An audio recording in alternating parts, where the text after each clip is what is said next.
Bonjour à toutes et à tous et bienvenue sur PicProd. Aujourd'hui, je vous emmène à l'intérieur de la cathédrale d'Albi, un lieu immense et silencieux où la lumière change à chaque pas.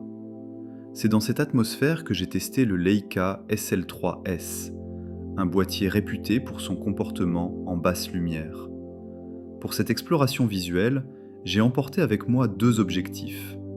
Le Leica 24-70 à ouverture 2.8, un zoom polyvalent et constant dans son ouverture.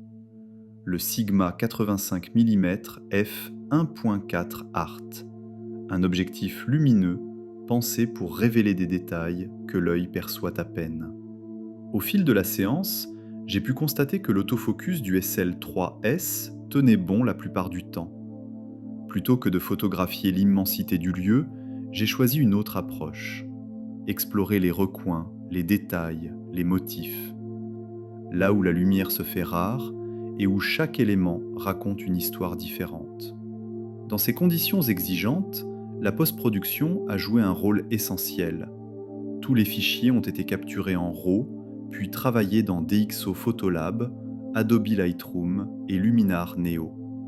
Chaque logiciel a permis de récupérer ce que la lumière ne voulait pas donner facilement. Le 24-70 f 2.8 s'est montré extrêmement fiable, solide, équilibré, avec une ouverture constante qui stabilise l'exposition et laisse de la marge dans les zones sombres. L'autofocus n'a jamais faibli.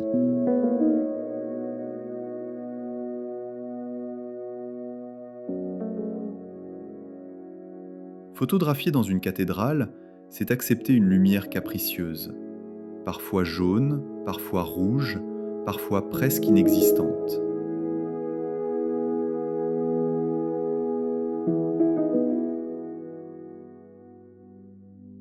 Le Sigma 85 mm f 1.4 art, lui, a offert une très belle expérience. À pleine ouverture, la lumière captée est telle qu'on a parfois l'impression de mieux voir dans le viseur qu'à l'œil nu. Pour un intérieur d'église, c'est un atout précieux.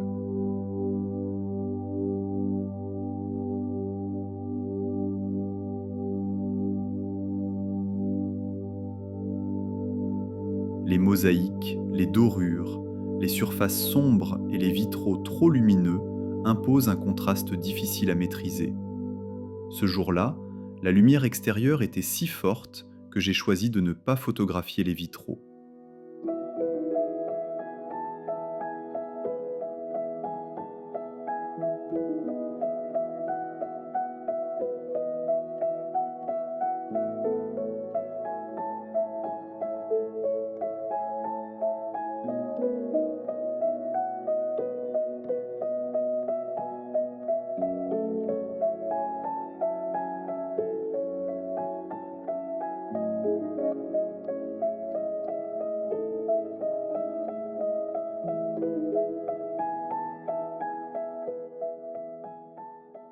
Merci d'avoir regardé cette vidéo et d'avoir partagé cette exploration avec nous. Si ce retour d'expérience vous a été utile, n'oubliez pas de liker, de vous abonner et de partager. À très bientôt sur PicProd.